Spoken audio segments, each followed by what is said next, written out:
그때부터 사용이 되기 시작합니다. 재소자의 권리 보장이 정말 최악이래요.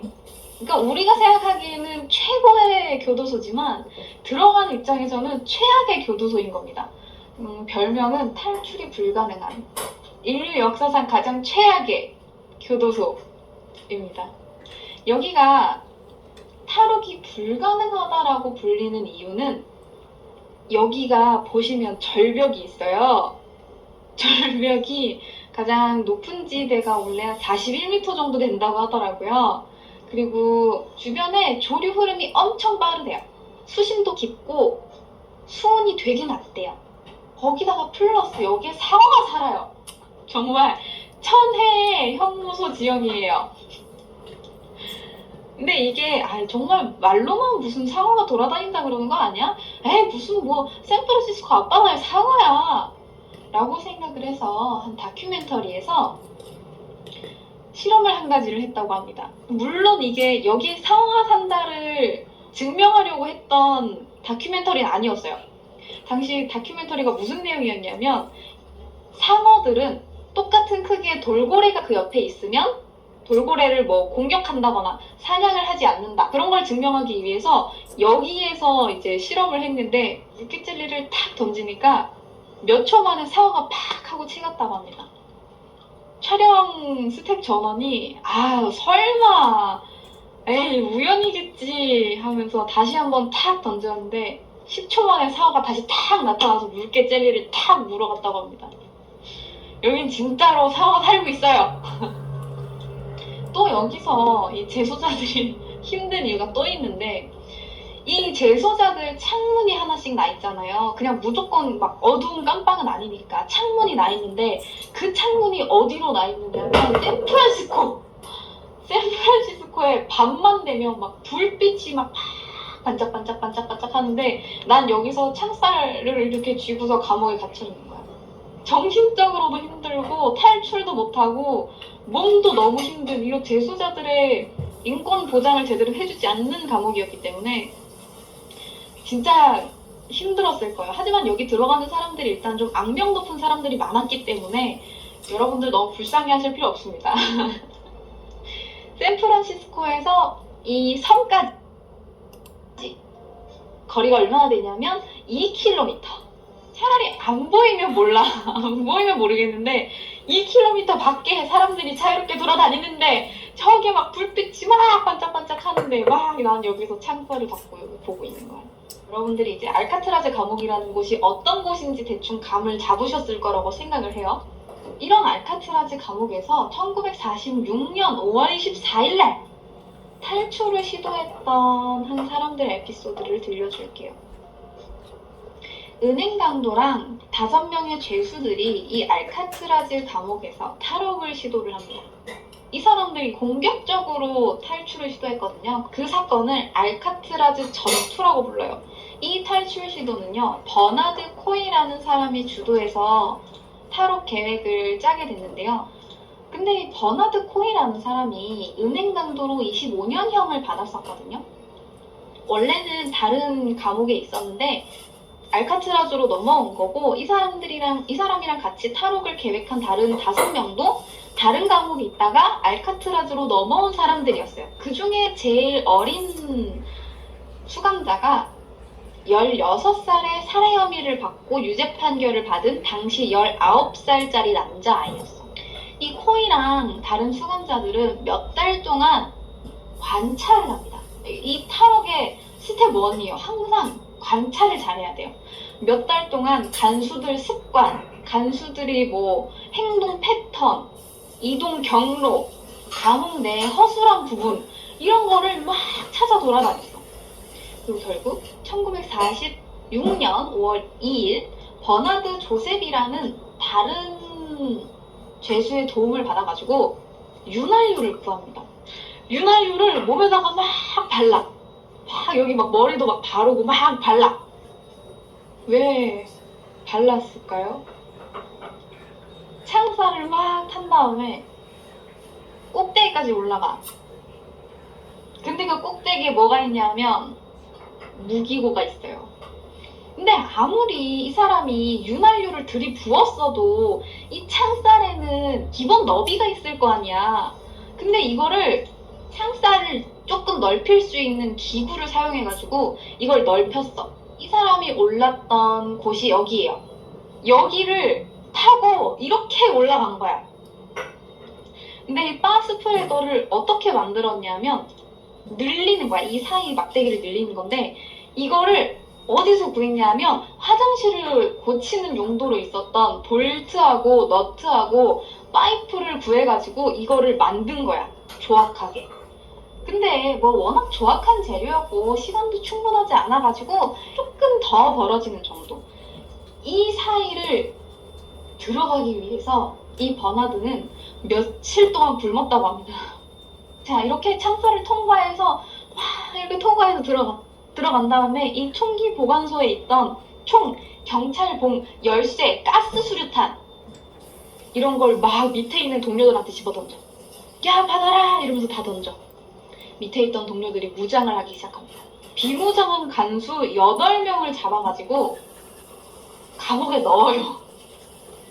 402호, 403호에 각각 가둬요. 그리고 열쇠 내놔. 야, 열쇠 내놔. 안 내면 쏜다.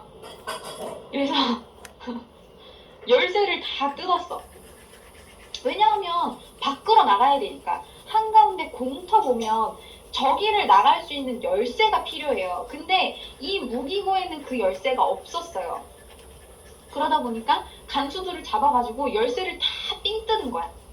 근데 하필 이 운동장으로 나갈 수 있는 열쇠가 그게 딱 하나가 없네.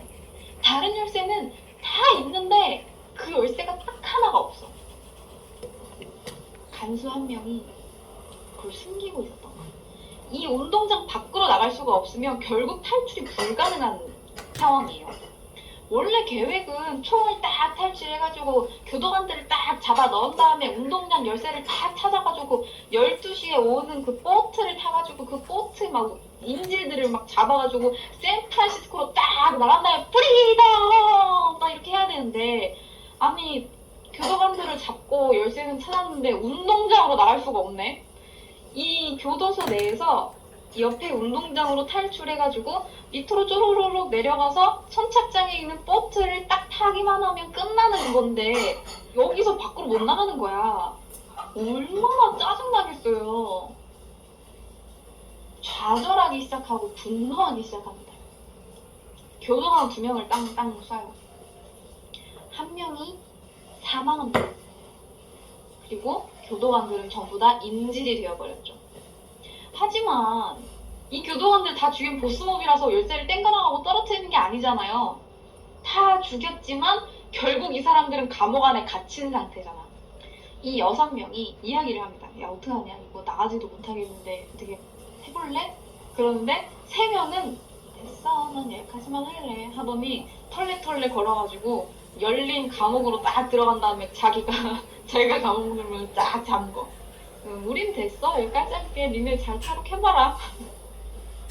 3명은 포기하고 자기가 감옥으로 다시 들어갔어요. 그리고 나머지 3명, 버나드와 이제 다른 2명은 항복하지 않고 꿋꿋하게 버팁니다. 근데 이 와중에 옆에 교도관들이 인질로 잡혀있잖아. 누구는 포기하고 감옥으로 들어갔어요. 버나드는 포기하지 않아. 무기로 무장하기 시작함. 이거를 옆에서 다 적어. 이거 나가면 이제 제출해야 되니까, 제가 교도관이니까 싸움이 시작함. 분열이 됐음. 3명 깜빵으로 자기 발로 들어감. 이런 식으로. 그리고 이제 이 사람들이 막 이렇게 탈옥을 하네 마네 하면서 얘기를 하고 있을 때 밖에서 교도소장이 전력을 다 차단해버립니다. 두꺼비집 내려! 촥 다 내려버렸어. 이것도 엄청 깜깜하잖아요. 그래서 해병대들을 투입을 막 합니다.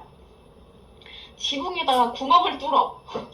수류탄을 막 떨어뜨리고 막 총을 쏘고 막 탈옥범을 막 압박을 하고 한 이틀을 이렇게 싸웠다고 하더라고요. 그래서 결국 항복하지 않은 이 3사람의 탈옥범은 결국 시체로 발견이 됐어요.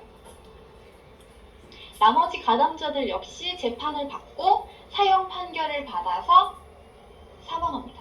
아니 뭐 자기 말로 감옥에 들어갔어도 어쨌든 이런 분란을 만들었고 교도소 이제 간수 한 명도 사망했고 그러다 보니까 이 일이 얼마나 이제 심각한지 깨닫고 이 사람들이 이제 사형 판결을 받았다고 하더라고요.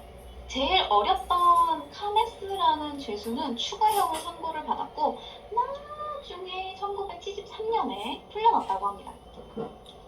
이렇게까지 탈옥을 시도했고 사람들이 막 수류탄을 던져가면서 막 죽이고 맞고 뭐 열쇠 하나를 찾았네 못 찾았네 하면서 막 이렇게나 열심히 탈옥을 시도했던 이 사람들, 하지만 탈옥 실패했잖아요. 이렇게 악명 높은 탈옥이 불가능한 알카트라즈 감옥에서 탈옥 성공일 수도 있는 사건이 벌어집니다. 이 알카트라즈 감옥이 1933년부터 이제 이 사람들을 받았고 1934년부터 본격적으로 연방 감옥의 역할을 했고 1963년에 폐쇄를 시켰거든요.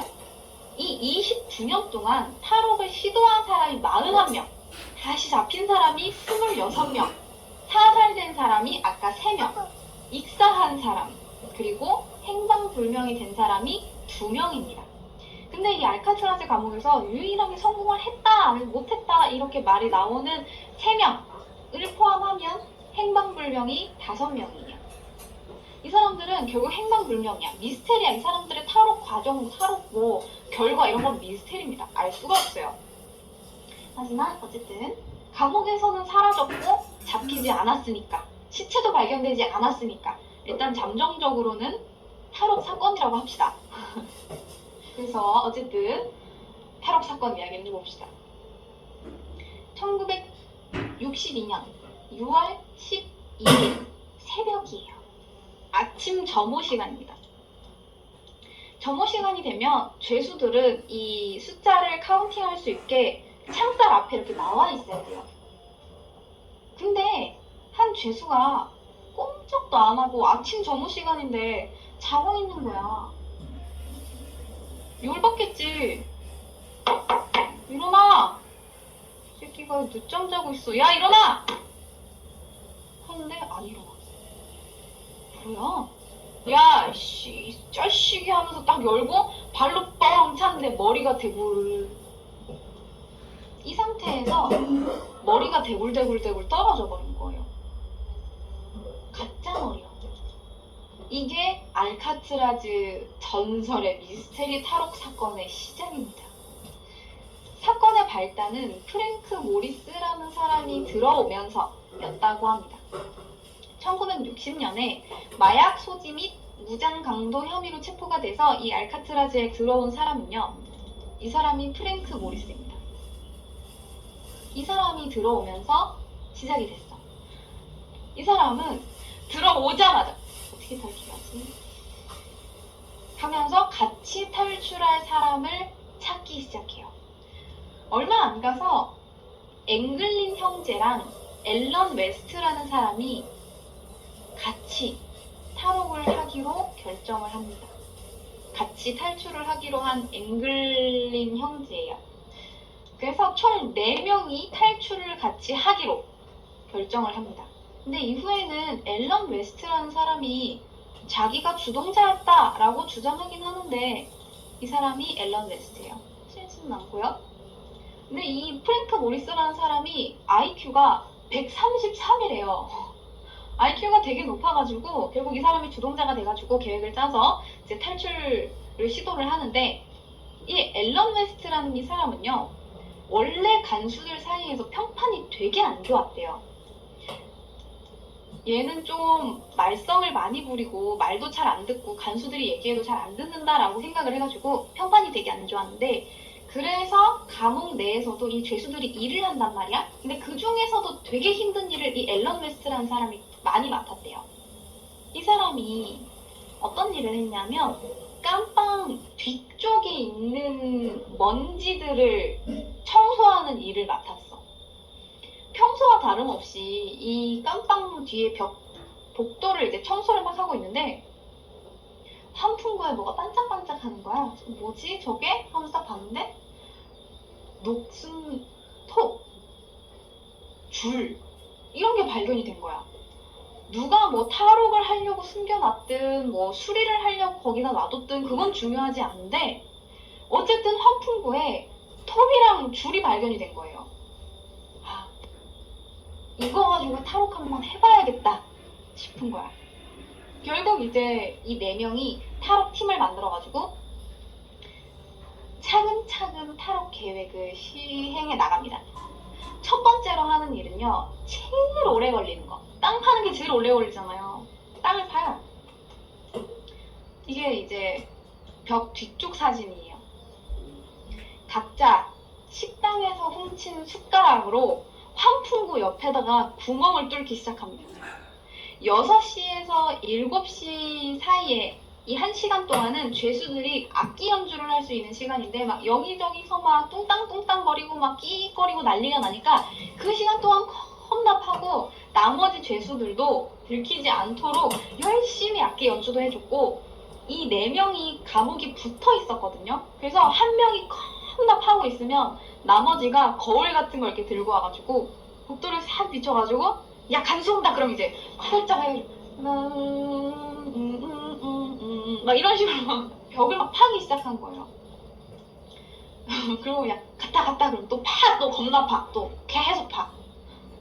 그래서 파고 남은 이런 시멘트 가루들은 이제 세면대에다가 다 흘려보내. 그리고 증거를 인멸합니다.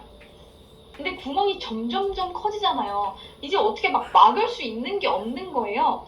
그래서 이 사람들이 색칠을 하기 시작합니다. 이 사람들이 종이를 해가지고 창살처럼 이렇게 만든 거야. 근데 이게 창살이 얼마나 진짜 같았는지 간수들이 아무도 몰랐대요. 구멍이 이제 다 파지고 나니까 이 사람들이 이제 탈출에 필요한 도구들을 구해야 될 거 아니에요. 아까 이야기했듯이 조류도 엄청 세고 수온도 엄청 낮고 근처에 상어들이 사니까 그냥 맨몸으로 막 와 탈옥했다 나가자 이렇게 할 수는 없는 거 아니에요. 보트도 있어야 되겠고 이 조류가 세니까 노도 만들어야겠고 혹시 빠지면 죽을 수도 있으니까 구명조끼도 만들어야겠고 머리 모형도 만들어야 되죠. 머리 모형이에요. 원래 애초에 4명이 탈출 시도를 했기 때문에 머리 모형은 사실 4개가 맞는데 탈출을 한 사람은 3명이에요. 근데 이 모든 것을 준비할 만한 공간이 없잖아. 다 볼 수 있는데 여기서 어떻게 보트를 만들고 어떻게 구명조끼를 만들고 뭘 해요. 작업장이 있어야겠죠. 작업장을 만드는데 빈 공간을 활용하기로 합니다. 근데 눈에 잘 안 띄는 곳이어야 되는데 이 감옥에 남는 빈 공간이 눈에 엄청 잘 띄는 곳이란 말이야. 그러면 어떻게? 가려야 되겠지. 어떻게 가려요? 이 앨런이라는 사람이 굳은 일을 도맡아 했잖아. 이 사람이 했던 일 중에 하나가 페인트 칠을 하는데 그 뻥 뚫린 그 공간에 먼지를 막 쓰니까 먼지 막 날리고 난리가 나잖아. 야, 너 뭐 하는 거야? 먼지 날리잖아. 아이씨. 이러는데, 여기 페인트 칠을 하려고 그러면, 이렇게 먼지를 다 덜어내야 돼요. 어쩔 수 없어요. 죄송합니다. 너무 먼지 날리는 거 싫으시면, 여기에다가 이불 좀 쳐놓을까요? 그래서 교도관들이, 그거 좋은 생각이다. 이렇게 해가지고, 이불로 이 공간을 다 막아놨어. 그래서, 이 뒤쪽으로 넘어가면 빈 공간으로 갈 수 있고, 이 앞쪽, 처음엔 주어진 역할 때문에 러닝을 시작했는데 이제는 하루 루틴이 돼버렸어요. 남들보다 앞서거나 빠르게 가는 것보다 저만의 페이스로 끝까지 완주하는 게 중요한 것 같아요. 힘들어도 한 걸음씩 내딛다 보면 겨우 그 한 걸음이 완주를 만드는 힘이 되더라고요. 그런 경험이 연기를 할 때도 집중력을 잃지 않고 끝까지 몰입하게 도움을 주기도 하고요. 특히 어린 친구들이 각자에게 주어진 길을 잘 완주할 수 있도록 용기를 주고 싶습니다. 내 인생의 주인공은 나니까 자신만의 속도로 완주해보세요. 그렇게 이불을 30개를 거쳐가지고 이 공간이 안 보이도록 해줬고 사람들도 막 다른 죄수들도 다 막 야 쟤네들이 저기서 작업한대 야 들키지 않도록 뭐 이렇게 결국 안 들키게 작업을 할 수 있었다고 합니다. 암암리의 탈출 계획을 도와가지고 이거를 만드는데 붕대 같은 걸 쓰거나 색칠을 또 하거나 해야 되는데 의무실에 가가지고 붕대를 이렇게 몇 개 구해다 준다거나 아니면 색칠을 대신 해준다거나 재료를 구해준다거나 이런 식으로 많이 도와줬다고 합니다. 근데 이 보트를 어떻게 만들었냐면 일단 방수해야 될 거 아니야? 죄수들한테 하나씩 돌아가는 방수 비옷이 있는데 그걸 이제 구하기 시작해요. 어떻게 구했냐면 잘 들어요. 이 사람이 만약에 우비를 구한다 칩시다. 이 사람은 우비를 하나 그냥 들고 있어. 우비를 들고 있고 비 오는 날에 우비를 쓰지 않고 밖으로 나가요. 그리고 다른 죄수들이 도와주는 죄수들이 우비를 쓰고 밖으로 나갑니다. 그리고 이 사람을 만나서 우비를 벗어줘요. 그럼 이 사람은 뜬금없이 우비를 하나 밖에서 챙긴 거죠. 우비를 쓰고 깜빵으로 다시 돌아옵니다. 그러면 내가 가지고 있는 거 하나, 다른 사람이 우비를 하나 준 거 하나. 그렇게. 그런 식으로 계속 들락날락 하면서 우비를 하나씩 모은 거야. 이런 식으로 비옷을 50벌을 구해서 보트, 구명조끼 이것까지 다 만들었어요. 노도 만들었는데 노는 그냥 일반 나무 판자떼기 붙인 것처럼 생겼어요. 이런 식으로 보트를 만들었습니다. 근데 이 중에 요 앨런 웨스트라는 사람, 이 사람이 왜 탈출을 못했냐면 원래 이 사람은 열린 공간에, 넓은 공간에서 같이 작업하지 않고 자기 방에서 작업을 했어. 왜냐하면 이 사람이 구멍을 너무 크게 파가지고 이걸 본인이 가리고 있어야 됐거든. 구멍이 너무 크다 보니까 자기가 자리를 비웠을 때 이게 들킬까봐 자기 방에서 따로 만들었어요. 나중에 이 형제가 구멍을 조금 작게 만드는 작업을 시멘트 가지고 도와줬는데 나중엔 이게 너무 작아진 거야. 그래서 이걸 다시 파야 되는 사건이 생깁니다. 그래서 결국 이 사람은 탈출을 못해요. 자, 이제 어쨌든 준비가 끝나고 환풍구로 이제 나가자. 우리는 우비를 챙기고 구명조끼를 챙기고 노를 챙기고 자, 우리 이제 이렇게 밖으로 나가는 거야. 나가서 환풍구를 딱 나간 다음에 옥상으로 딱 나가서 옥상에 그 배수관을 타고 쭉 내려간 다음에 거기서 보트를 막 불어가지고 딱 바람을 넣고 우리는 탈출하는 거야. 이렇게 계획을 세웠어. 저녁 점호에 참여를 딱 합니다. 인원 체크를 딱 끝내고 오케이 우리 잡니다 이제 자요 하고서 머리를 탁 눕힙니다. 그리고 다 이제 구멍으로 빠져나가. 3명은 다 빠져나갔는데 이 사람은 시벌 구멍을 너무 작게 만들었네 하면서 이 사람은 계속 파고 있는 거예요. 야, 너 다 파면 나와. 우리 기다리고 있을 테니까. 야, 너 다 파면 나와라 하고서 이 3사람은 먼저 나가요. 제일 중요한 게 시간이었으니까 이 사람을 같이 막 도와가지고 팔 시간이 없어. 그러니까 이 사람들이 이제 환풍구로 나가요. 환풍구는 그 몇 주 전부터 탈출하려고 이미 이걸 다 잘라놨어. 다 자른 다음에 옥상으로 탁 나가요. 근데 옥상이 말이야 뭐 딱히 구조물도 없고 은폐 할 데도 없고 들키기 엄청 쉬운 곳이고 옆에 등대 있는데 여기를 어떻게 탈출할 생각을 했대? 이 사람들이 그걸 노린 거야. 설마 이렇게 잘 보이는 옥상으로 나오진 않겠지라는 걸 역이용한 거예요. 그래서 옥상으로 탈출을 합니다. 장비를 막 챙기고 이 교도관들의 사각으로 막 사삭사삭 걸어간 다음에 통풍관을 딱 하고 내려가는데 그 높이가 14m. 고무보트를 끼고 구명조끼를 끼고 노를 끼고 사사삭 내려간 거야. 감옥을 빠져나온 다음에 이제 또 일이 있죠. 불어! 할 일이 엄청 많아요. 이게 탈옥이 보통 일이 아니야. 제주도 좋아요. 그렇게 이 사람들은 결국 구명조끼도 다 만들고 보트도 다 만들고 노까지 챙겨서 이제 막 끼리끼리 이걸 막 저어가지고 사라집니다. 그 어둠으로 사라집니다. 앨런 웨스트도 이 사람들이 탈출할 때쯤에 구멍을 다 팠어. 이제 이 새끼들 나가면 다 죽여버린다 이러고서 이제 다 팠어. 자기 분량의 작은 보트를 하나 챙겼어. 이 사람이 그것까지 만들 정도로 여력이 됐거든요. 작은 보트를 하나 챙기고 자 이제 나가자. 이 사람들이랑 같이 나가야지. 나는 노가 없으니까 저기 멀리 보이면 나도 이제 보트 타고 나간다 이러고서 다 나갔는데 밖에는 아무것도 없어. 이미 탈출했어. 그래서 조용히 공포를 끼고 아무렇지 않은 척 감옥으로 다시 입성합니다. 이 사람은 결국 1979년에 사망할 때까지 알카트라즈 감옥에 갇혀 있어야 됐어요. 너무 슬픈 일이죠. 자, 저녁 점호까지 사람들이 다 있었고, 저녁 점호 후에도 1시간에 한 번씩 간수들이 막 교대해가면서 사람들이 있니 없니 이걸 다 체크를 했는데, 아침 점호가 되니까 안 일어나서 보니까 이거 머리를 이렇게 만들어가지고 탈출을 한 거야. 난리가 났겠죠. 교도관들이 이 막 모리스랑 앵글린 형제를 찾겠다고 막 연방의 사람들을 풀고 막 FBI를 풀고 막 광범위한 수색을 막 펼쳤는데 시체 찾는 데에 실패했어. 분명히 죽었을 거라고 생각했거든요. 이게 조류 떠밀며 가는 쪽으로 찾다 보면 시체라도 찾을 줄 알았던 거야. 이쪽에 금문교가 있거든요. 그러다 보니까 시체가 있을 줄 알았는데 시체도 없고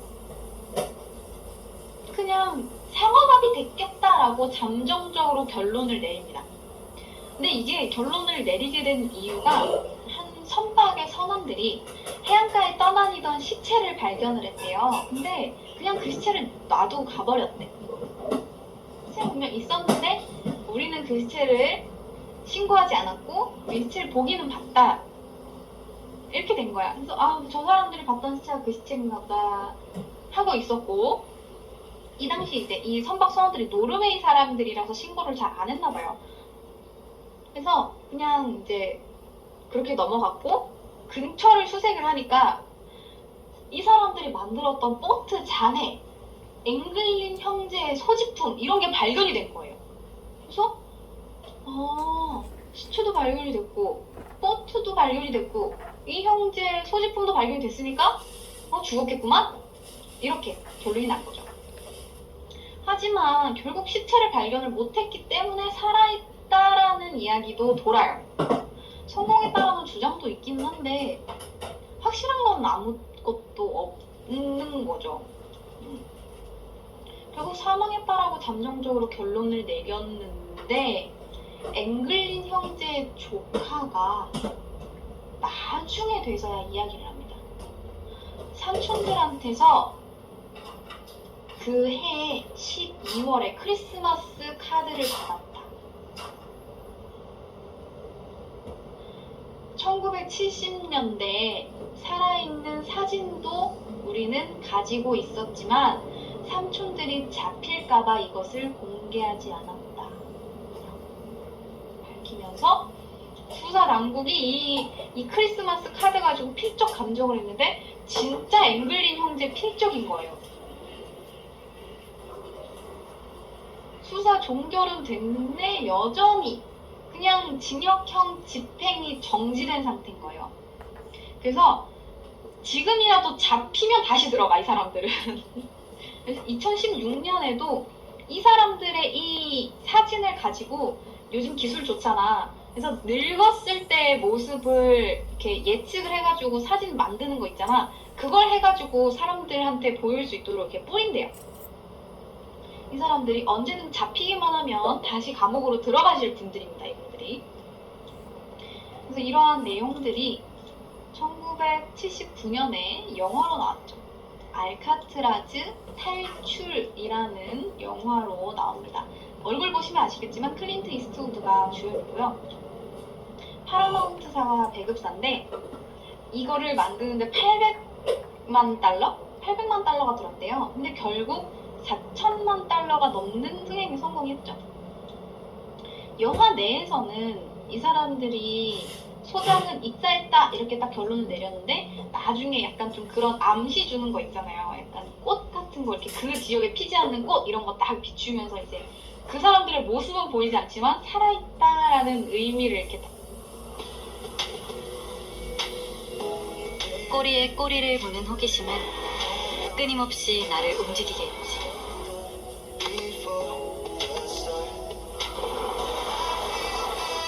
그렇게 멈출 줄 모르고 빠져들었어. 그러다 알게 됐어. 아무도 가지 않는 길을 달린다는 건 아무도 몰랐던 즐거움을 알게 되는 거라고.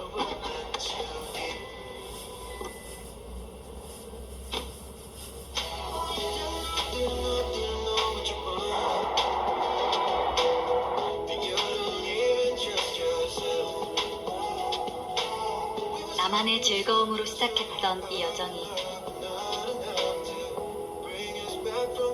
누군가에게 영감을 주기도 해. 내가 놓치며 살아왔던 순간들이 나를 조금씩 바꿔가고 있어.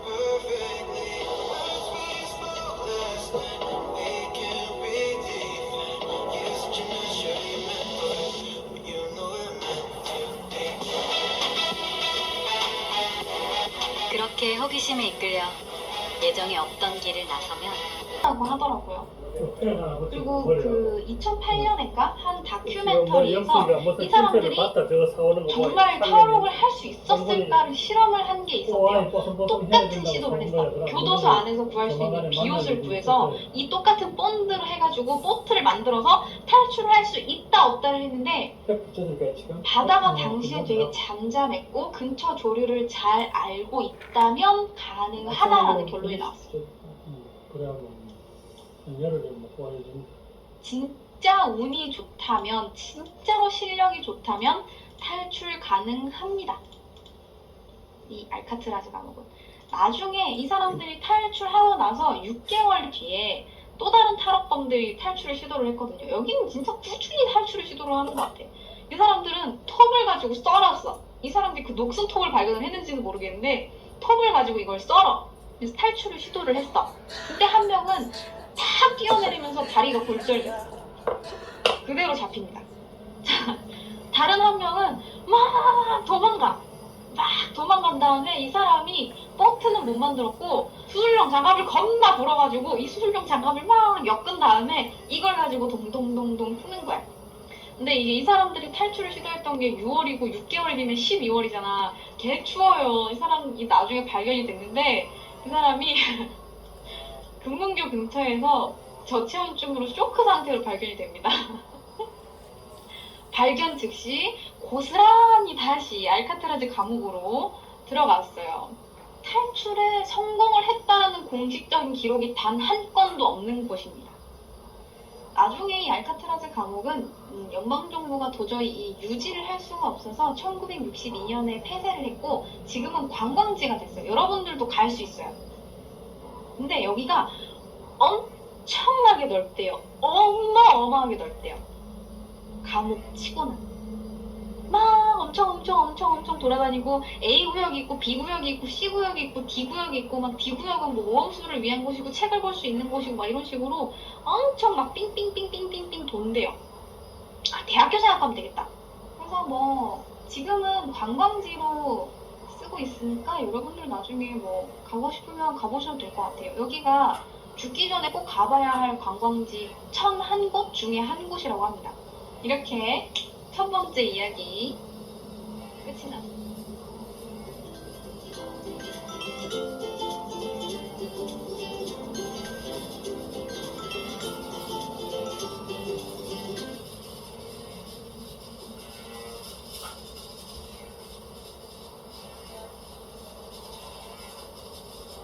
오늘 컨텐츠는 하멜 표류기에 대한 이야기예요. 여러분들 하멜 표류기라는 거 어렸을 때 책으로 본 적 있죠? 근데 이게 도대체 뭘까 싶고 이게 도대체 어디를 표류했나 싶고 그래서 이 사람이 쓴 게 실제인지 허구인지 잘 모르겠고 그래서 제가 오늘 하멜 표류기에 대한 이야기를 가져왔습니다. 자, 1653년 여름 하멜은 네덜란드 동인도 회사 대인 스페르베르호를 타고 나가사키로 가던 중이었어요. 무역을 위해서 나가사키로 가던 중 폭풍우를 만나게 됩니다.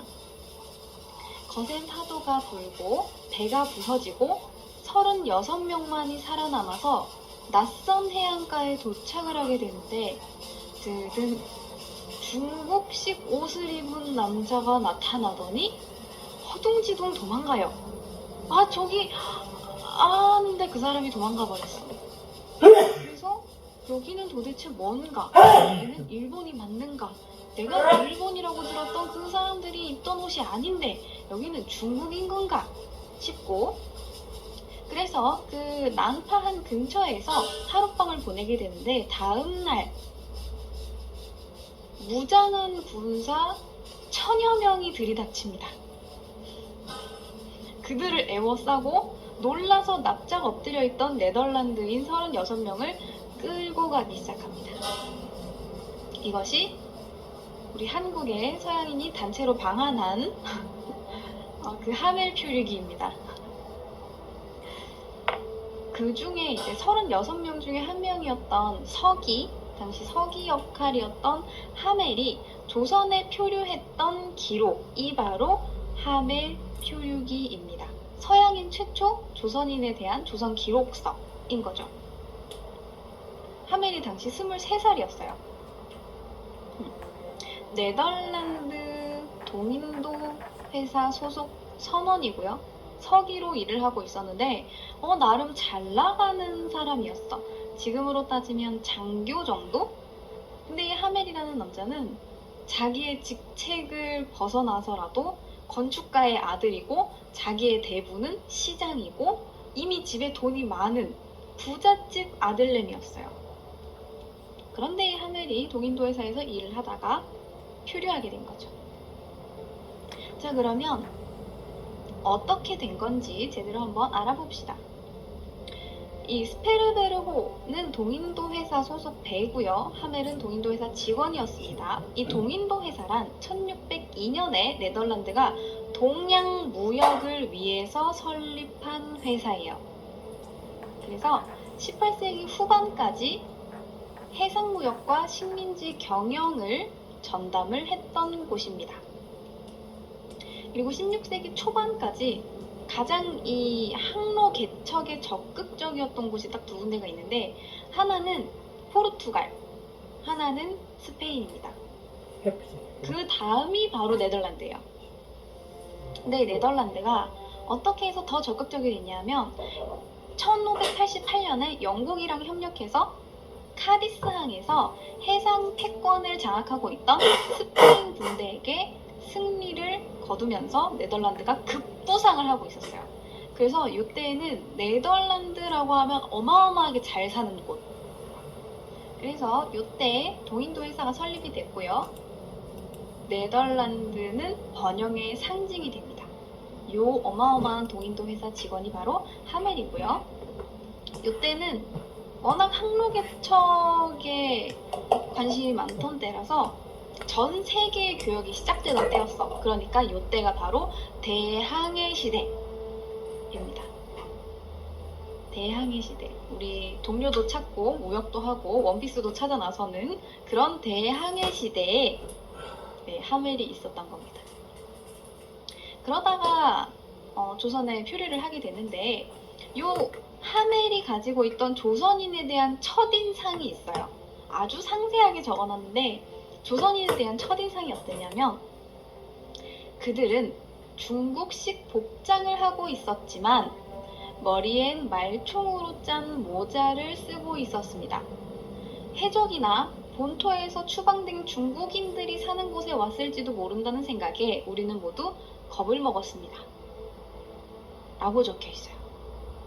우리나라를 아예 모르던 때였어. 이 나라에 어떤 지역이 있는지, 어떻게 무역을 해야 하는지를 모르던 때였어요. 그 당시에는 일본이랑만 무역을 하던 때거든요. 막 일본에 은이 있고 막 일본 나가사키가 있고 막 이렇게 무역을 하던 때라서 우리나라에도 무역을 하려고 시도를 했었지만 일본이 막았어요.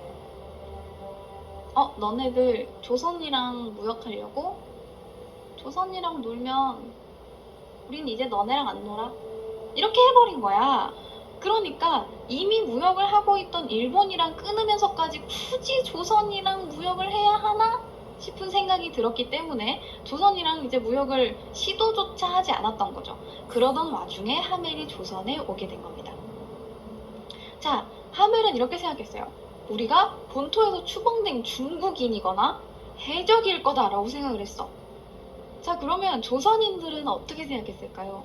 막 머리가 막 노란색에 막 코가 이렇게 돼가지고 막 무슨 그지꼴을 하고 있는 이 외국인, 이 조선인 눈에는 어떻게 보였을까요? 자, 그러면 먼저 이곳이 도착한 곳은 어디일까? 나가사키로 가려다가 파도를 만나서 도착해버린 이곳은 어디일까요?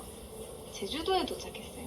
그래서 당시 제주 목사 이원진이 하멜 일행에 대한 기록을 했습니다. 거긴 이렇게 적혀 있어요.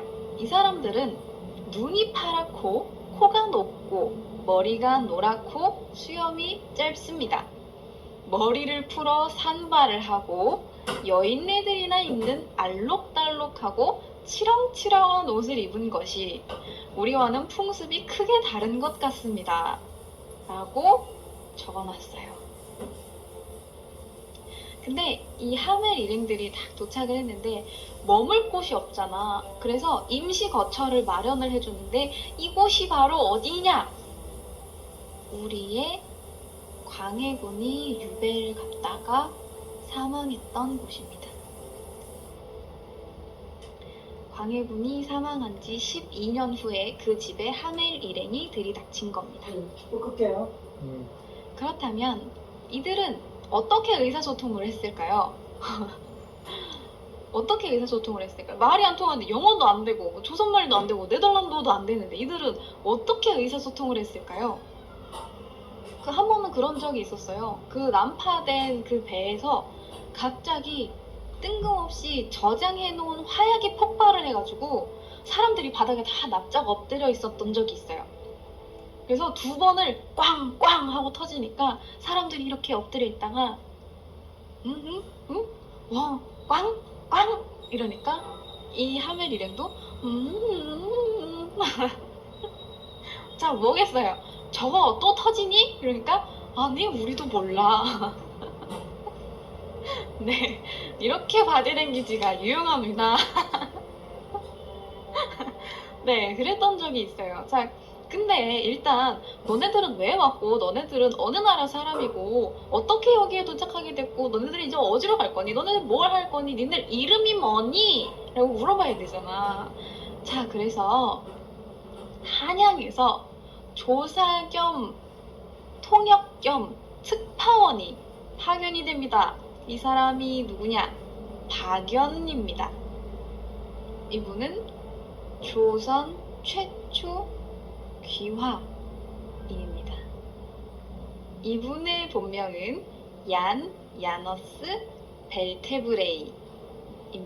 물론 이게 이제 원래 박연은 아니고요. 다큐멘터리에 나왔던 배우분이세요. 네, 요 비슷한 이미지라고 생각하시면 됩니다.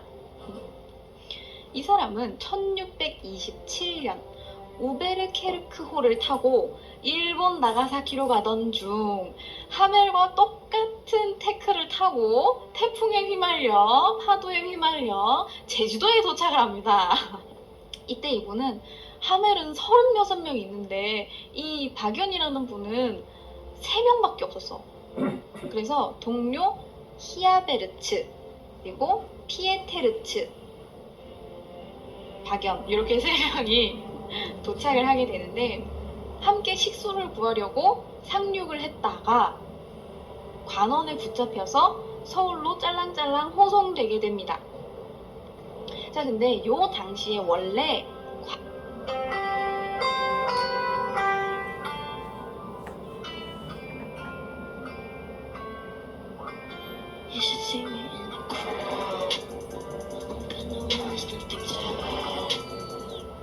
반면은 조선에 뭔가 뭐 이렇게 표류인이 나타났거나 외국인이 나타났다 그러면 근처에 사는 표류자는 본국으로 송환을 해줘요.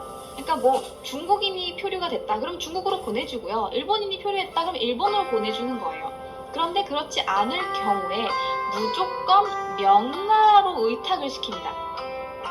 근데 요 당시에 중국의 정세가 좋지 않았어요. 왜냐하면 요때는 명나라가 무슨 표류인에 대한 신경을 쓸 수 있을 때가 아니었거든요. 청나라한테 막 당하던 때였어.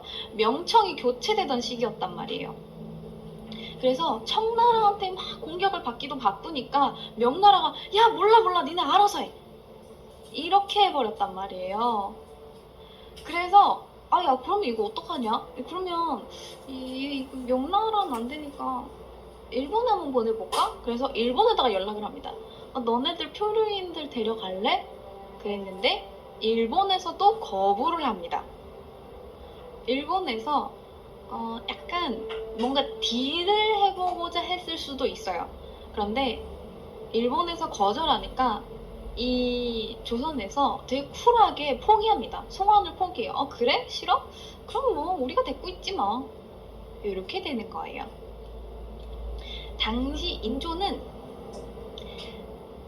네덜란드라는 곳에 대포를 만드는 게 굉장히 유명하다는 걸 요 당시에 아름아름 알고 있었고, 대포를 만드는 재능이 있었던 이들을 한양으로 불러서 훈련도감에서 군사훈련을 시킵니다. 그래서 요때 조선에 어마어마한 화포 기술의 발전이 있었어요. 그러다가 1636년 조선에 머문 지 9년이 되던 해에 병자호란이 터집니다. 그런데 외국인이라고 해도 일단 훈련 도감에 있는 사람들이잖아요. 총 들고 갔지. 가가지고 막 싸우다가 나머지 2명이 병자호란에서 목숨을 잃습니다. 그렇게 전쟁에서 목숨을 부지한 델테브레이는 박연이라는 이름으로 조선에서 살아가게 돼요. 근데 그 전까지는 동료가 2명이나 있었고 네덜란드어도 막 하면서 야 네덜란드 우리 음식 먹고 싶지 않니? 우리 할머니가 해주는 파이가 먹고 싶다 이러면서 이야기를 하지만 이제는 더 이상 네덜란드어도 할 사람이 없고 뭔가 나랑 공유해줄 만한 공감해줄 만한 그런 사람들이 안 남아있잖아요. 가족도 없고 동료도 없는 이 상황에 10년이라는 세월을 타국에서 보내다 보니까 외로워진 박연이 탈출을 감행합니다. 탈출을 감행하는데 인조는 이과였던 그를 놔주지 않아요. 대신 조선말을 가르쳐주던 아가씨를 붙여줍니다. 자, 뭐 나라는 다르지만 남자랑 여자가 만났는데 무슨 일이 생겼어요. 그래서 눈이 맞아서 결혼을 하게 됩니다. 그래서 요때 일남 일녀를 얻고 조선에서 그냥 살게 됩니다. 이후에 학문까지 익히게 되면서 조선 최초 귀화인이며 조선 최초로 관직을 받은 서양인이 됩니다. 기록에 따르면 정시를 실행하여 문과에서 9인을, 무과에서 박연 등 94인을 뽑았다. 그리고 장원급제는 박연이었다. 라고 적혀 있습니다. 장원급제를 하셨습니다. 그에게 주어진 임무는 화포 개량, 조총 제조 이런 것들이에요. 그래서 효종이 북벌 정책을 시행했는데 이때 북벌 정책의 핵심이었던 신식 무기를 개발을 이때 많이 했어요. 그러다가 1653년에 하멜 일행이 나타났던 거죠. 그래서 이 박연을 탁 파견을 했어요. 하멜 일행을 딱 만났어. 근데 딱 보자마자 안 거지. 네덜란드인이야. 맙소사. 너무 반가워요. 이렇게 딱 말을 했는데 박연이 안녕하세요? 26년 동안 조선에 있다 보니까 네덜란드어가 하나도 기억이 안 나요. 모국어를 다 까먹었어요. 그런데 이 박연이 천천히 이제 막 말을 하다 보니까 이제 약간 감은 잡을 거 아니겠습니까? 그래서 듣고 있다가 떠듬떠듬 네덜란드 어디? 이렇게 이런 식으로 대화를 조금 하게 되고 박연이랑 이 하멜이랑 만나가지고 이야기를 하는데 박연이 너무 네덜란드로 돌아가고 싶어가지고 이 하멜의 이야기를 듣다가 눈물을 펑펑 쏟는데 옷깃이 다 젖을 정도로 울었다고 합니다. 얼마나 돌아가고 싶었으면. 모국어를 잊어서 고생하던 박연은 하멜 일행에게 네덜란드어를 다시 배우고 조선의 풍습을 가르쳐줍니다. 조선은 말이야, 이 선배님이 알려주겠어. 조선은 말이야, 인사를 잘해야 돼 임마. 이러면서 확 알려주는 거야. 근데 이미 고국을 떠난 지 5년째 됐던, 뭔가 이미 이 조선이 너무 지긋지긋했던 하멜 일행은 박연에게 한 가지 제안을 합니다. 아, 이러지 말고 우리 일본으로 갑시다. 우리 애초에 나가사키 가려고 여기 왔던 거잖아요. 같이 일본 갑시다 우리. 이렇게 해요. 근데 박연은 일본은 지금 타국인에게 매정하여 우리가 가게 되면 잡혀 죽을 것이다. 조선에 있는 것이 더 낫다. 라고 이야기를 했고 박연은 떠나지 않습니다. 그리고 하멜이 돌아갈 때까지도 당시 핵심 관료였던 박연은 돌아갈 수 없었어요. 근데 시간이 갈수록 이 향수가 너무 깊어서 오랫동안 타양에 있던 도중에 그 사람들이 일본으로 가자고 했는데 일본으로 한번 가볼까 싶어서 왕한테 이야기를 합니다. 그 일본을 한번 제가 가보면 어떨까요? 라고 왕에게 딱 요청을 하는데 왕이 이렇게 대답합니다. 그래! 가! 네가 날개가 돋아서 거기에 갈 수 있으면 가봐. 그러지 못하거든 기대도 하지 말아라. 라고 이야기합니다. 날개가 돋아 거기로 가지 못하거든 그런 기대는 말라. 라고 했습니다. 자, 어쨌든 하멜 일행에게 그나마 다행스러웠던 건 이제 박연이 네덜란드어를 알아들으면서 이제 막 조사도 하고 뭔가 이제 정보를 좀 알고 의사소통이 되기 시작한 거였어요. 자, 그래서 박연이 조사를 합니다. 근데 19명에 대한 기록이 남아있는데 이 사람들이 되게 직업군이 다양해요. 뭐 포수, 조타수, 선원, 1등 항해사, 요리사, 뭐 직업군이 엄청 다양한 거야. 뭐예요? 엄청 좋은 거지. 직업군, 야, 부려먹을 사람이 이렇게 많아. 거기다가 표류선에 싣고 온 물건들이 대포, 중포, 소포, 조총, 각종 무기, 은 600냥, 그리고 뭔가 희한한 거. 병을 입구를 마주보게 만들었는데 가운데에 모래가 흐르는 무언가. 네, 모래시계까지 가져왔어요. 유리루인 모래시계를 가져옵니다.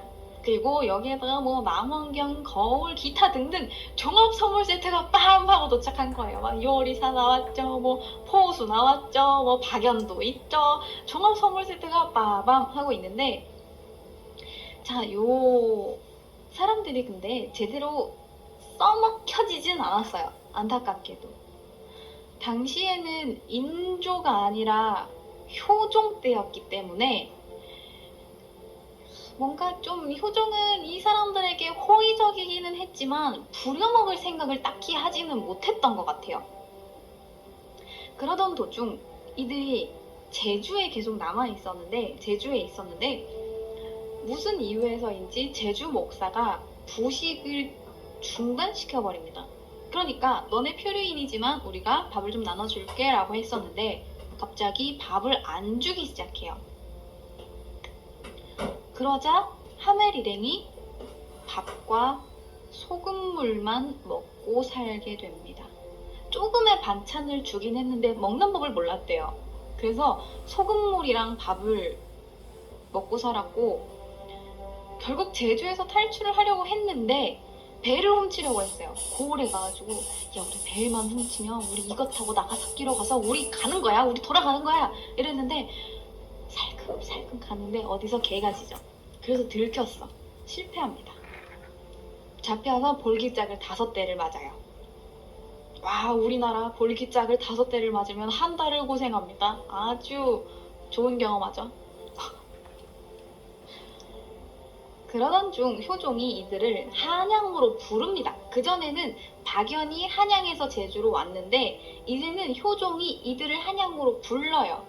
그래서 제주도에서 배를 타고 전라도로 넘어갔다가 한양으로 가게 되는데 요때에 또다시 탈출을 감행합니다.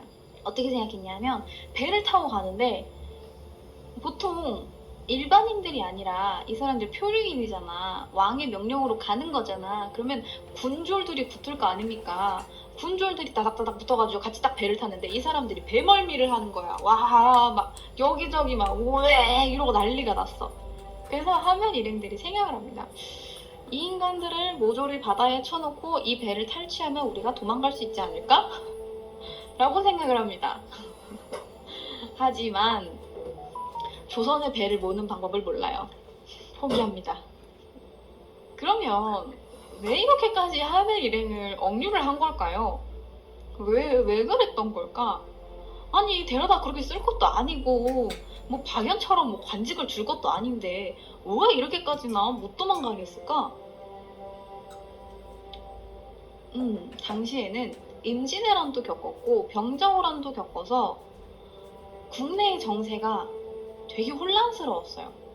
거기에다가 계속 청나라의 견제를 받았고 청나라에서 계속 사신을 파견하면서 너네들 별거 없지? 너네들 이제 해야지 조공이나 바쳐 이러면서 경제적으로도 계속 견제를 했던 거야. 짜증나게 했던 거죠. 그러다 보니까 이러한 견제 속에서도 효종이 나름대로 북벌 정책을 추진하고 있는 상황이었어. 근데 거기에다가 일본도 만만치 않아요. 그러니까 어쩔 줄 몰랐던 거야. 이 하는 일행들을 어떻게 해야 될지 몰랐던 거죠. 그래서 일단 불러요. 그래서 고생 끝에 가가지고 효종을 딱 아련을 하는데 효종은 옛날에 볼모로 잡힌 적이 있어서 이 하멜 일행들한테 약간 감정이입을 했나 봐요. 너네들 좀 고생했다. 약간 내가 우호적으로 대해줄게 라고 하면서 훈련도감에 이들을 넣어요. 약간 박연트리를 탑니다. 훈련도감에 넣어서 호위병사로 임명을 하는데 왜 호위병사였냐면 이들은 체격이 우울하면서 왕 옆에 서 있기만 해도 뭔가 이게 막 왕의 기가 살거든. 이때 하멜도 화승총이랑 화약이랑 총알을 받았다고 합니다. 풍채가 우람하다 보니까 아주 좋은 본보기가 되었다고 해요. 그리고 이때 이제 북벌 정책을 추진하던 때라서 뭐 서양의 화포술, 총포술 이런 걸 가지고 있는 사람을 써먹으려고 했어요.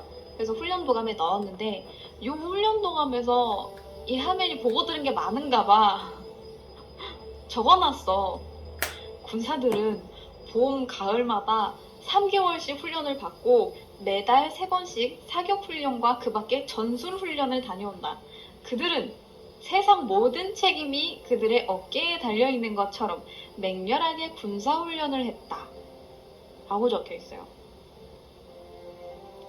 그래서 조정에서 이들이 뭔가 열심히 하는 것 같으니까 확실하게 관리를 하기 위해서 호패를 나누어 줬는데 호패에 핸드릭 얀스, 핸드릭 뭐 하멜 뭐 이렇게 적을 수 없잖아요. 그래서 이름을 따로 조선식 이름을 줍니다. 핸드릭 얀스라는 1등 항해사한테는 남북산 이라는 이름을 붙여주었고 핸드릭 얀스보스라는 사람에게는 이 사람 포수였어요.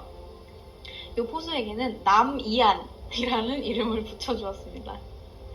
왜 근데 남씨냐면 당시에 이 네덜란드에는 남만인이라고 생각을 해서 남만인이니까 남씨, 남북산씨, 남이안씨 이렇게 붙인 겁니다.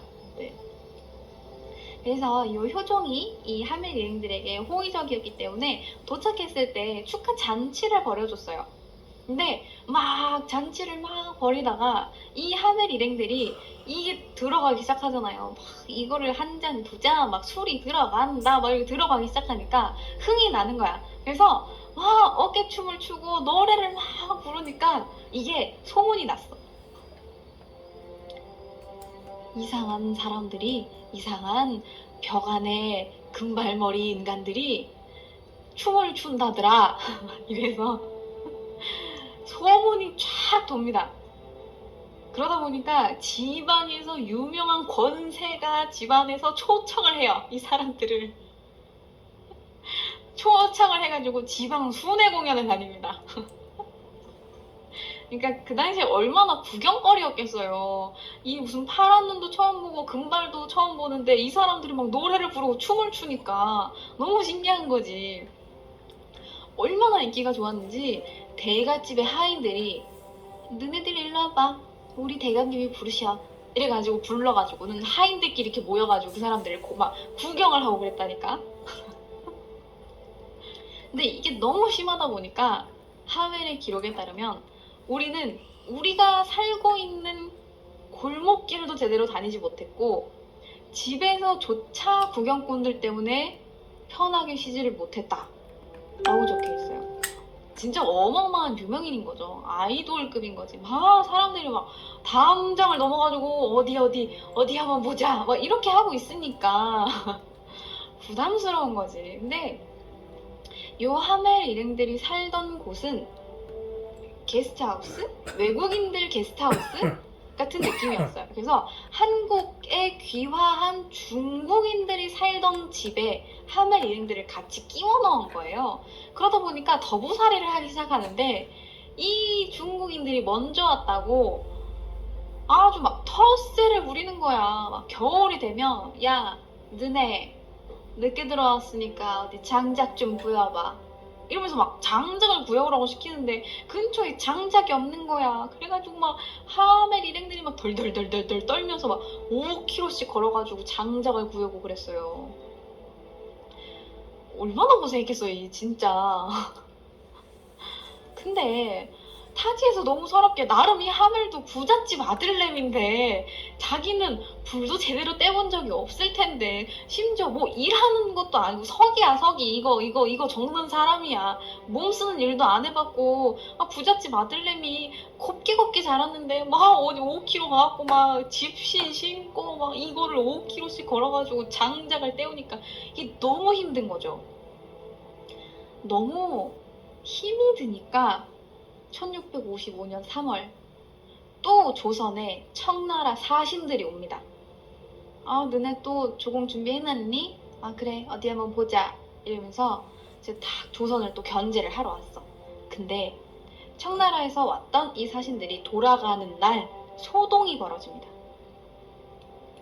청나라 사신들이 막 이제 막 갈 거 아니겠습니까? 막 이제 옆에 조선 군인들도 막 붙고 막 청나라 사신들도 막 끌고 가고 이러는데 갑자기 풀숲에서 이상한 사람 2명이 두둑 튀어나와요. 누군고 하니 남이한 씨와 남북산 씨입니다. 근데 이 사람들이 바바리맨이야. 나타나자마자 옷을 막 벗어. 조선 옷을 입고 있었는데 그 안에 네덜란드 옷을 다 또 입고 있었던 거예요. 그래서 조선 옷을 벗으면서 난 네덜란드인이야. 나 좀 돌려보내줘. 이렇게 외친 거죠. 얼마나 처절했겠습니까? 나 좀 돌려보내줘. 이러면서 했는데 간청을 했으나 그 자리에서 체포됩니다. 근데 이 2명이서 너무나 갑작스럽게 이런 돌발 행동을 하니까 나머지 하멜 일행들 역시 집 밖에 출입이 힘들어지고 감시까지 당하게 됩니다. 왜냐하면 이 사건으로 조선의 입장이 엄청 난처해졌거든요. 중국 입장에서 보면 청나라는 아직 명을 다 먹지도 못했는데 조선이랑 명이랑 무슨 짓을 해가지고 서로 막 속닥속닥 해가지고 우리 청을 칠지도 모르고 뭔가 이렇게 뭐 총 같은 걸 지원해 줄 수도 있는 거고 어떻게 될지 모르고 있는데 이 연결을 경계하고 있는 와중에 그 사신을 막 파견을 했잖아요. 경제적으로도 막 견제를 하고 그랬는데 이렇게 예민한 때에 청나라 입장에서는 조선에서 서양인들이 조선 옷을 입고 조선에 남아있고 이 외국인들이 선진 무기를 알려주면 뭔가 군사력 확충이 될 수도 있고 무슨 꿍꿍이를 벌이는지 모르니까 조선인들이 뭘 꾸미는지 모르니까 청나라 입장에서 당황스러운 거지. 근데 빠르게 이 일을 수습합니다. 빠르게 이 사람들을 이 남북산 씨랑 남이안 씨를 탁 잡아가지고 끌고 가 이런 다음에 돈을 이렇게 줘요. 사신한테 돈을 준 다음에 아유 정신 나간 사람들 아유 신경 쓰지 마요. 아유 이 정도는 괜찮잖아. 이렇게 하면서 뇌물을 먹여. 뇌물을 주면서 눈 감아달라고 이야기를 합니다. 나중에 이 남북산 씨랑 남이안 씨는 죽어요. 물론 조선의 기록에는 그들이 식음을 전폐하다가 죽었다라고 되어 있기는 한데 처형당했을 확률이 있기는 합니다. 아무튼 요런 일이 있고 뭐 하멜 일행이 죽고 그다음에 하멜 일행들 막 집에 막 가택연금이 되어 있고 이러다 보니까 일이 커지잖아. 조정에서 회의를 엽니다. 어전 회의를 사흘간 열어요. 이 인간들을 어떻게 해야 될까? 다 회의를 여는데 조정 대신들은 하멜 일행을 그냥 깔끔하게 죽이자. 나중에 이 청나라에서 너네 그래서 어떻게 됐어? 라고 이야기해도 우리가 다 죽였어 라고 할 수 있으니까 죽이자 라고 했는데 이 효종이 청나라의 볼모로 잡혀있다 보니까 안타까운 거야. 저 사람들도 오고 싶어서 온 게 아닌데 꼭 여기 와가지고 또 죽어야 되나 싶고 그러다 보니까 처형은 하지 말고 중국의 눈에 띄지 않는 곳으로 좀 보내자 라고 유배를 보냅니다. 유배로 합의를 봤어요.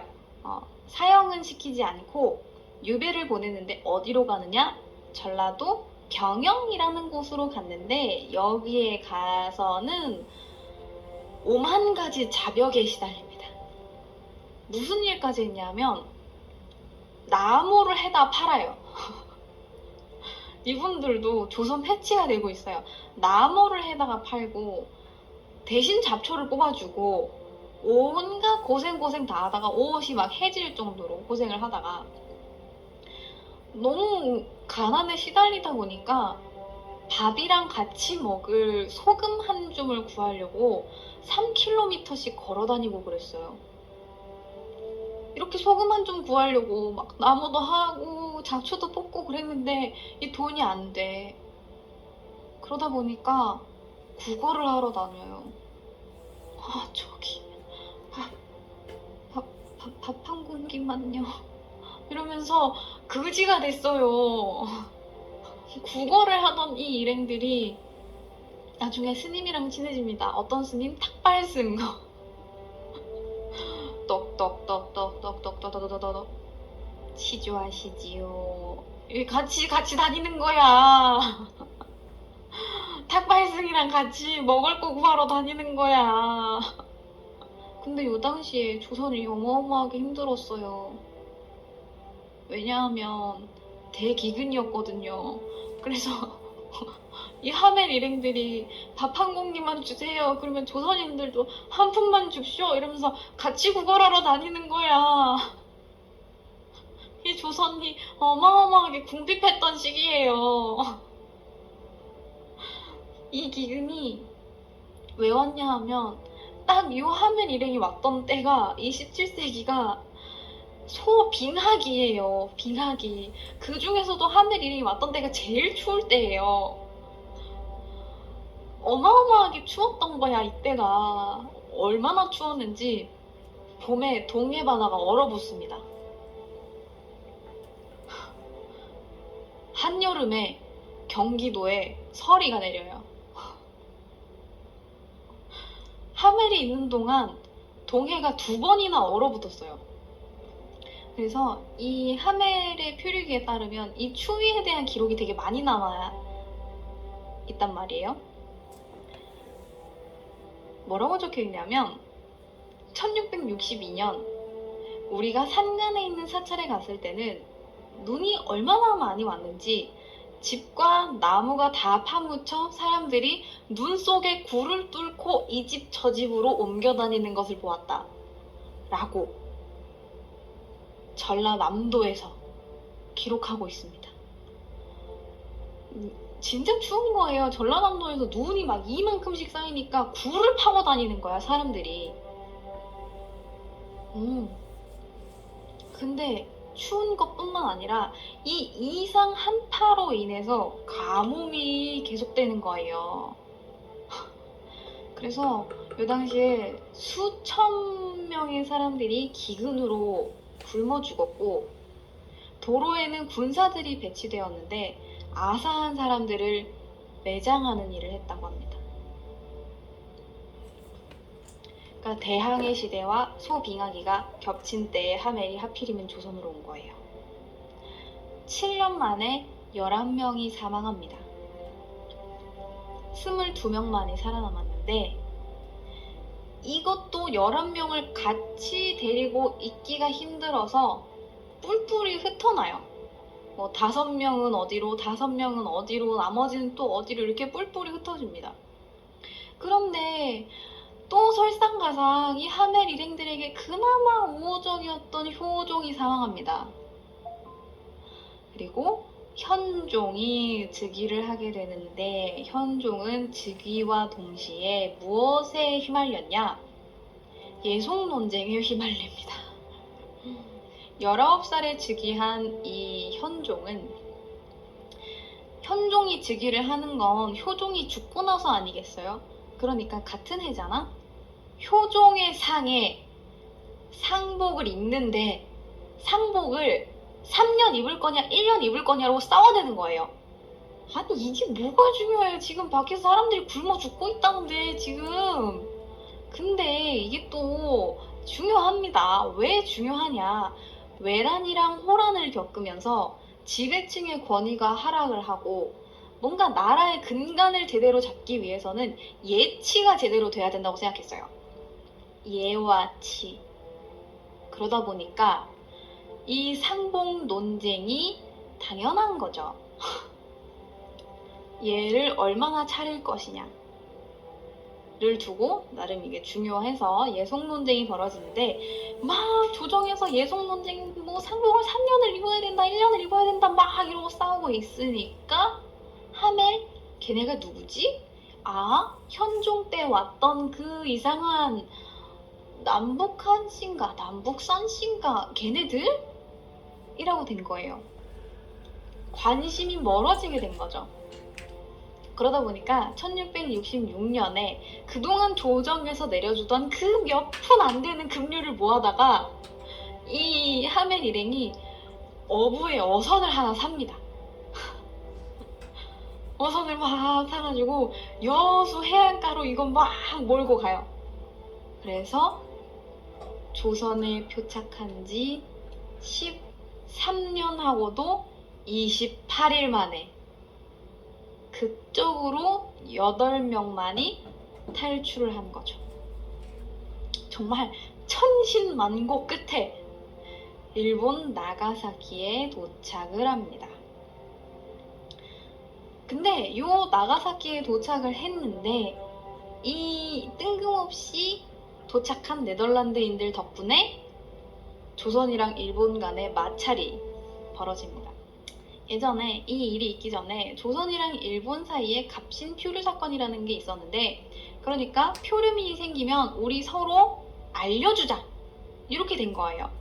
근데 일본이 이렇게 주장한 거예요. 네덜란드는 우리랑 무역하는 우리 속국이야. 걔네들 우리나라한테 조공 바치는 거 몰라? 네덜란드인이면 우리한테 알려줬어야지, 우리한테 넘겼어야지, 너네들 왜 알려주지도 않니? 라면서 뻥카를 친 거예요. 시비를 건 거지. 그러니까 뭔가 조선에 지금 얻어낼 게 있으니까 시비를 건 거예요. 그러니까 요거 핑계로 또 이제 폐쇄적이었던 조선의 뭔가 무역량을 늘린다거나 이런 거를 이제 깨작깨작 하려고 하다가 이제 시비를 건 건데, 아무튼 요 하멜 일행들이 도착했을 때 우리나라랑은 다르게 일본은 아주 체계적으로 돼 있어요. 너네들은 항해 목적이 무엇이었냐? 조선에서 어떻게 생활을 했느냐? 조선의 군사는 뭐 지금 어떠한가? 조선의 경제는 어떠한가? 조선의 풍토는 어떠한가? 막 이런 거를 신원 파악을 다 했어. 돌아온 지 하루 만에. 그러니까 이 사람들 때문에 조선에 대해서 막 다 알려진 거예요. 그리고 대지마라는 교역용 인공섬에 이사시켜줍니다. 왜냐하면 일본은 당시 나가사키에 무역이 엄청 활발했었고 네덜란드인들도 많았으니까 이때 네덜란드인들의 말을 배우면서 서적을 해석을 하면서 해독을 하면서 네덜란드의 지식을 배웠는데 이때 네덜란드 의학까지 같이 들어왔습니다. 서양의 기술과 지식까지 다 배우게 된 거죠. 이때까지만 해도 네덜란드가 개인당 소득이 국민 소득이 가장 많은 나라였으니까. 그래서 결국 이 하멜은 나가사키 한번 가려다가 태풍 한번 잘못 만나서 조선에 표착했다가 13년하고도 28일 만에 일본으로 갔다가 다시 네덜란드로 돌아가게 된 겁니다. 그런데 하멜은 이 하멜 표류기를 왜 썼을까요? 내가 신기한 걸 적어서 조선에 대해서 알려주기 위해서? 왜 이렇게까지 자세하게 남겼을까? 자세하게 남긴 이유가 있을 거 아니에요. 하멜은 직장인이잖아. 동인도 회사 소속이잖아. 근데 13년 하고도 28일을 한국에 있었잖아, 조선에. 그러니까 13년간의 월급이 밀린 거예요. 그러니까 나 조선에 가서 이렇게 일했어. 13년 밀린 월급 내놔. 라고 한 거죠. 그러니까 증빙용 영수증처럼 이렇게 쓴 거예요. 그래서 그렇게 구체적으로 적혀 있었던 거예요. 돈이 걸려 있으니까 무려 13년간의 봉급인데 여러분들 같으면 안 자세하겠어요? 내가 조선에서 이렇게 고생하고 내가 그나마 일을 하고 있었다. 나는 뭐 어디 가서 논 게 아니다 라고 이제 알려주기 위해서 이렇게나 자세하게 적었던 겁니다. 근데 이게 또 나름 그 당시에 미지의 나라였던 조선에 대해서 파악하는데 엄청 중요한 자료가 됐던 거죠. 당시 네덜란드인은 막 대항해 시대에 막 무슨 지금 낚시꾼들이 막 야 내가 무슨 뭐 3m짜리 상어를 잡았는데 뭐 이런 것처럼 대항해 시대 야 내가 무슨 나라를 갔다가 식인종을 만났는데 말이야 약간 요런 거 무슨 모험담 같은 거 되게 좋아할 때거든요. 해적을 만났고 식인종을 만났고 원주민을 만났고 이런 이야기 되게 좋아할 때 심지어 알려지지도 않은 미지의 나라에 대한 엄청나게 자세한 서술이 적혀있는 이 모험담이 당시에는 어마어마하게 인기를 끌어서 유럽 각국에 동시 출간을 합니다. 막 독일어로 번역되고 프랑스어로 번역되고 막 네덜란드에 막 출간하고 이래가지고 야 13년간의 월급이 뭐가 중요해 인세가. 그래서 이때 하멜의 보고서를 읽은 뒤에 네덜란드에서 조선의 무역 가능성이 조금 보인다 라고 생각을 했고 배를 하나 만드는데 배의 이름이 코리아호입니다. 그래서 이때 조선과 직교역을 위해서 노력을 했습니다. 노력했는데 그래서 됐나요? 아니요, 실패했어요. 우리에게는 일본이 있잖아요. 일본은 중개무역의 이득을 엄청나게 챙기고 있었는데 너네 조선이랑 놀면 이제 우리랑 무역 끊어 이렇게 해버려서 일본으로 인해 당시에는 직교역에 실패했습니다. 자, 이렇게 해서 오늘 하멜 표류기에 대해서 알아봤습니다.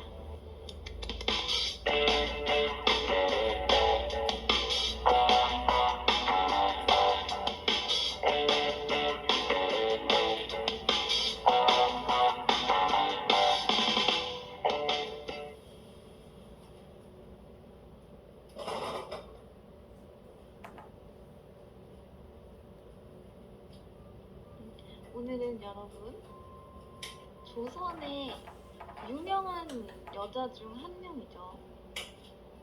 어우동에 대해서 이야기를 해볼 거예요. 여러분들 어우동 하면 약간 이런 이미지가 생각날 거예요.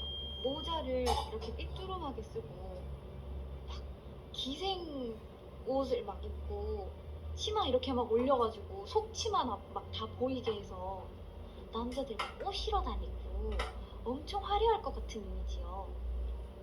그러면 한번 알아봅시다. 이 어우동에 대해서 조금 아시는 분은 이 어우동이 조금 독특한 캐릭터인 걸 아실 거예요. 분명 기생의 이미지인데 신기하게도 어우동은 왕족과 관련된 스캔들로 유명한 여자예요. 그러면 엄청나게 유명한 막 황진이 같은 그런 기생이었던 걸까요? 자, 그래서 오늘은 어우동에 대해서 알아볼 거예요. 자, 어우동은 태어난 연도는 정확하게 알 수 없어요. 그냥 15세기 중반 언젠가 태어났으리라고 추정을 합니다. 그리고 아버지는 박윤창이라는 사람이에요. 아버지는 지승문원사 종삼품입니다. 그러니까 이분이 외교부 국장급의 지위를 갖고 있는 분이에요. 그러니까 어우동은 양반가 집안의 딸이라는 이야기입니다. 그것도 상당히 높은 금수저예요. 그래서 아버지 이름이 박윤창이기 때문에 어우동의 이름은 무엇이겠어요? 박어우동입니다. 혹은 실록에는 어을우동이라고 적혀 있기도 해요. 근데 이 어을이라는 을자가 리을 받침처럼 생겨서 쓰기로는 어을우동이지만 발음은 얼우동이라는 이야기도 있어요. 하지만 우리에게는 어우동이 좀 더 익숙하니까 이 박어우동 씨는 그냥 쭉 어우동이라고 부르겠습니다. 이 어우동은 애초에 양반가 집안에, 게다가 양반가 집안에 엄청난 미색을 겸비한 금수저 여인입니다. 게다가 결혼을 하게 되는데 이 남편도 금수저예요. 남편이 뭐 하는 사람이냐면 태종 이방원의 증손자, 그러니까 세종대왕의 형인 효령대군의 손자입니다. 이름은 이동이에요. 그래서 어우동은 외교부 국장급 집안의 양반과 딸이자 왕족인 효령대군의 손자 며느리인 거예요. 출생부터 놀랍습니다. 그런데 이 금수저들의 정략결혼 생활이 어떻게 진행이 되는지는 잘 모르겠지만 공식적인 기록에는 그녀가 남편에게 쫓겨나는 부분만이 적혀 있습니다. 성종실록에 있는데요. 성종실록에 고위 관직자인 이동이 여자 기생 연경비를 매우 사랑하여 그의 아내 박씨를 버렸다라고 기록이 되어 있습니다. 남편 이동은 결혼 생활이 만족스럽지 않았던 건지 제비처럼 날렵한 몸을 가졌다 하여 붙여진 연경비라는 이름의 기녀와 불륜을 저질러요. 그래서 어우동과 멀어지게 됩니다.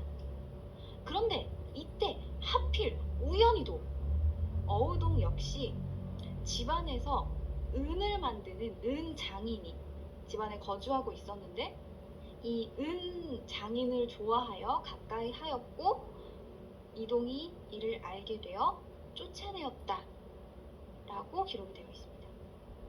그런데 이에 대해서는 조금 말이 있어요. 맞바람이라기보다는 이게 원래 애초에 어우동이 남자를 밝혔다라는 의견이랑 이동이 일부러 어우동과 헤어지기 위해서 은장인을 집으로 불러들였고 둘이 있는 걸 트집 잡아서 쫓아낸 거다 라는 의견이 있어요. 그리고 최근에는 이후 내려진 판결과 이동의 모함이다 라는 이런 이야기가 돌아서 결국 어우동이 쫓겨난 거다, 이동의 계략이었다 라는 걸로 결론이 좀 나고 있습니다. 하지만 과정이 어쨌든 쫓겨난 어우동은 그녀의 어머니 집으로 돌아오게 됩니다. 그런데 왜 굳이 부모님 집도 아니고 어머니 집이라고 하는 걸까요? 왜냐하면 아버지였던 박윤창과 어머니 정귀덕은 어우동이 결혼해서 집을 나간 뒤에 바람이 난 거예요. 그래서 남편 박윤창에게 쫓겨납니다. 이 일로 아버지 박윤창은 아내 정귀덕과의 사이에서 낳은 어우동까지 내 딸이 아니다 라고 할 정도로 분노했어요. 이렇게 행실이 좋지 못하니까 어우동도 내 딸이 아닐 수도 있는 거잖아요. 그래서 어우동은 자기도 남편한테 쫓겨나서 집으로 왔는데 엄마도 비슷하게 쫓겨난 거예요. 그래서 어우동은 자신의 신세를 한탄하게 됩니다. 그런데 그러던 어느 날 어우동의 여종이 어우동을 찾아와서 이야기합니다. 사람이 살면 얼마나 산다고 이렇게 슬퍼하십니까? 제가 봐둔 오종년이라는 남자가 한 명 있는데 직업도 괜찮고 얼굴도 전 남편인 이동보다 훨씬 낫습니다. 한번 만나보시겠습니까? 라고 어우동에게 다른 남자를 만날 것을 은근히 권합니다. 근데 이 어우동이 여종의 제안을 수락하게 됩니다. 그래서 오종년이라는 남자를 만나게 돼요. 그리고 이것이 우리가 흔히 알고 있는 어우동 스캔들의 시작입니다. 이 여종은 기록에서 여러 번 언급이 되는데 정말 보통 사람이 아니에요. 어우동에게 다른 남자 만날 것을 권하는 것도 그렇고 이때 어떻게 여자가 남편한테 버림받고 와가지고 막 그냥 막 슬퍼하고 있는데 아니 뭐 인생 별거야. 아니 딴 남자 만나. 더 잘생긴 사람 내가 소개시켜줄게. 이러는 것도 너무 놀라운데 심지어 어우동에게 다른 남자들이 막 추파를 던질 때 적절하게 대응을 해서 이어줍니다. 막. 자, 이렇게 어우동은 오종룡과 짧은 만남을 가진 후 본격적으로 남자들을 만나고 다닙니다. 고로 지금부터는 그녀가 만났던 모든 남자들은 아니지만 그녀가 후에 어우동으로 유명해진 이유를 설명하기 위해서는 다른 남자들과의 로맨스들을 읊어야 합니다. 어떤 일이 있었는지, 어떤 남자들과 엮여서 이 어우동이 유명해졌는지를 좀 설명을 해줄게요. 오종룡과 만난 후 그 다음으로 만난 남자는 그녀가 욕을 먹는 데 엄청난 영향을 끼친 남자입니다. 이름은 바로 이난이라는 남자예요. 어우동은 양반가 여인들이 입는 옷이 아닌 아주 후줄근한 옷을 입고 얼굴을 막 꾸민 다음에 마침 이난이 집 앞을 지나가던 타이밍에 거기 있었던 거예요.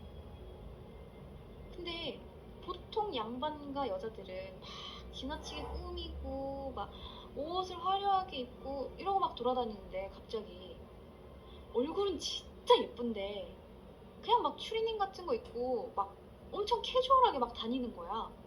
그래놓고 막 자기한테 눈빛을 막 쏴. 독특한데?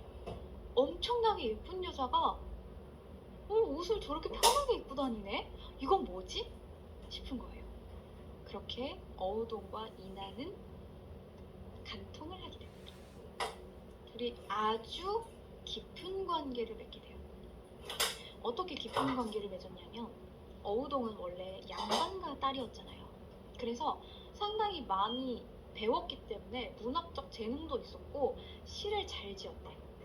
때문에 이난과 함께 서로 시를 주고받으면서 취미생활을 같이 즐긴 거예요.